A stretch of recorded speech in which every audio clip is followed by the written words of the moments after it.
Welcome to bird media. నేను మీ Pawan Krishnamurthy. America Israel కలిసి Iran మీద చేస్తున్నటువంటి దాడి, యుద్ధం, అలాగే ఇరాన్ కూడా అమెరికా బేసెస్ ఉన్నటువంటి అన్ని దేశాల మీద చేస్తున్నటువంటి యుద్ధం, ఆ రెండు ఏం జరుగుతున్నాయని చూస్తూనే ఉన్నాం.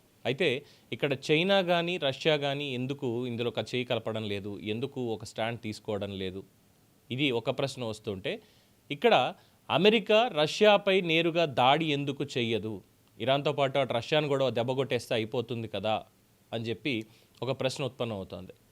దీనికి ఒక కారణం చెప్పాలంటే మాత్రం చాలా కష్టం. కాకపోతే దీంట్లో అత్యంత కీలకమైనటువంటి అంశం రష్యా యొక్క డెడ్ హ్యాండ్ వ్యవస్థ. దీన్ని అధికారికంగా పెరిమీటర్ అని పిలుస్తారు. సోవియట్ యుగంలో అభివృద్ధి చేసిన ఈ వ్యవస్థ యొక్క అసలు ఉద్దేశం దేశ నాయకత్వం పూర్తిగా నాశనమైనా కూడా అణుప్రతీకారం తప్పకుండా జరిగేలా చేయడం. అంటే అధ్యక్షుడు, జనరల్స్, కమాండ్ సెంటర్స్ అన్నీ ధ్వంసం అయిపోయినప్పటికీ ప్రతి దాడి ఆగకూడదు అనే తత్వం మీద ఇది నిర్మించబడింది. యుద్ధ వ్యూహాల్లో డికాపిటేషన్ స్ట్రైక్ అనే ఒక భావన ఉంటుంది. శత్రుదేశం నాయకత్వాన్ని ఒక్కసారిగా అంతమొందిస్తే ఆ దేశం స్పందించలేకపోతుందని భావిస్తారు. తలలేని శరీరం ఎలా పనిచేయదో నాయకత్వం లేని దేశం కూడా అలాగే కూలిపోతుందనేటువంటిది ఒక ఆలోచన. కానీ రష్యా ఈ లాజిక్ని ఛేదించేసింది. మనుషులు లేకపోయినా యంత్రం స్పందించాలి అనేటువంటి ఉద్దేశంతో గ్యారంటీడ్ రిటాలియేషన్ సిద్ధాంతాన్ని అమలు చేసింది. ఈ సిద్ధాంతం ప్రపంచ వ్యూహాల్లో మ్యూచువల్లీ అష్యూర్డ్ డిస్ట్రక్షన్ MAD అనే కాన్సెప్ట్తో అనుసంధానమై ఉంటుంది. ఒకరు దాడి చేస్తే ఇద్దరు నాశనం అవ్వడం ఖాయం అనేటువంటి ఒక భయం. రష్యా అధ్యక్షుడు వ్లాదిమిర్ పుతిన్ గతంలో చెప్పిన ఒక వాక్యం ఈ వ్యూహాన్ని స్పష్టంగా తెలియజేస్తుంది.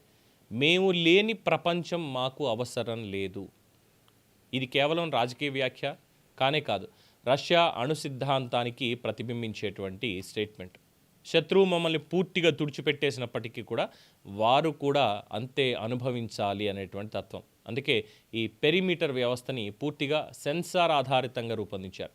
భూకంప తరంగాలు, రేడియేషన్ స్థాయి, వాతావరణ మార్పులు అనే డేటా మొత్తం అంతా కూడా నిరంతరం విశ్లేషిస్తూ అణుదాడి జరిగిందని నిర్ధారిస్తే చాలు హైకమాండ్తో కమ్యూనికేషన్ ఉందో లేదో తనిఖీ చేస్తుంది.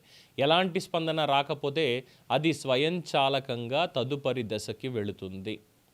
అమలు దశలో ఇది నేరుగా బాంబులనేమి ప్రయోగించదు. ముందుగా ప్రత్యేక కమాండ్ రాకెట్లు గాల్లోకి పంపబడతాయి. వాటిలో వార్ హెడ్స్ ఉండవు, కానీ శక్తివంతమైన రేడియో ట్రాన్స్మిటర్స్ ఉంటాయి. గాల్లో నుంచి దేశవ్యాప్తంగా ఉన్న సైలోస్, సబ్మెరైన్స్, మొబైల్ లాంచర్లకి ఈ సంకేతాలను పంపిస్తాయి. ఆ సంకేతాలు అందిన వెంటనే అణుక్షిపణులు ప్రయాణం మొదలు పెడతాయి. ఈ విధానం వల్ల కమ్యూనికేషన్ వ్యవస్థలు ధ్వంసమైనప్పటికీ ప్రతీకారం ఆగదు. ఇటీవల సంవత్సరాల్లో రష్యా తన అణుశక్తిని మరింత ఆధునీకరించింది.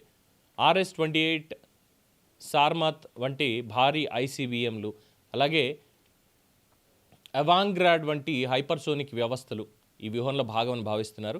అలాగే రష్యన్ నాయకుడు దిమిత్రీ మెద్వదేవ్ తరచూ ప్రతీకారం గురించి మాట్లాడడం కూడా ఈ సైకలాజికల్ డిటర్మినెన్స్లో భాగమే. అయితే ఇక్కడ ఒక ప్రశ్న ఉత్పన్నం అవుతుంది. ఒక యంత్రానికి ప్రపంచాన్ని అంతం చేసే నిర్ణయం అప్పగించడం సరైందేనా?